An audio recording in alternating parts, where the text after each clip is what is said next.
Good morning, good morning, good morning everyone. Another vlog, another day, and for today's video guys, please allow me to give to you a Bible verse which is found in the book of Psalm 23, 1 to 6. It says, "The Lord is my shepherd, I shall not want. He maketh me to lie down in green pastures. He leadeth me beside the still waters. He restoreth my soul. He leadeth me in the path of righteousness for his name's sake. Yea, though I walk through the valley of the shadow of death, I will fear no evil, for thou art with me. Thy rod and the staff they comfort me. Thou preparest a table before me in the presence of my enemies. Thou anointed my head with oil, thy cup runneth over. Surely goodness and mercy shall follow me all the days of my life, and I will dwell in the house of the Lord forever." Tingnan kayo ang Bible verse guys, no? Nag-ingon dito nga sa Bisaya, nag-ingon nga siuba ang akong magbalantay, walay magkulang kanato.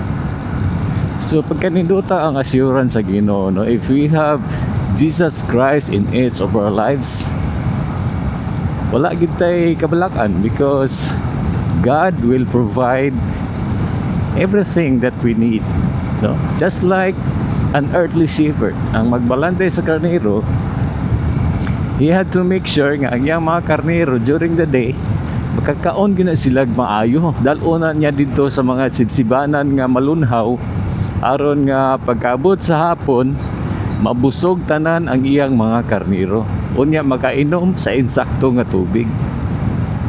Unya pagkagabi guys, ang magbalantay sa karnero, iyang sutaon kung kumpleto bagid ni tanan, kung na may isa mawala, ang shepherd mangita gid siya sa iyang karnero.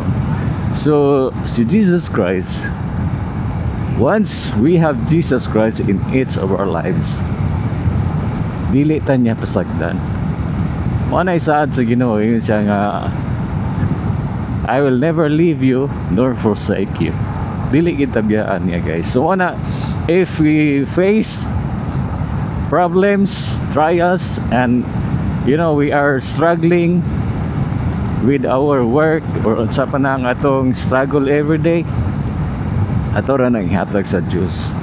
Kay siya man ang atong mga magbalantay. Kung magbiyahe ta, atong itugyan ang atong kaugalingon ngadto kaniya, kay siya ra gyud ang makahatag og protection sa matag usa nato kay kinabuhi. Just in case nga naagay mga accident nga dili magina maiwasan ang accident, at least we are safe in the hands of God, no? Kaya ato na magitugyan ang atong kaugalingon ngadto kaniya. So I hope guys nga naamoy nakuha sa atong vlog, sa atong memory verse karon nga buntag, nakita sa Salmo 23 puno hantod sa size. So God bless everyone and have a great day.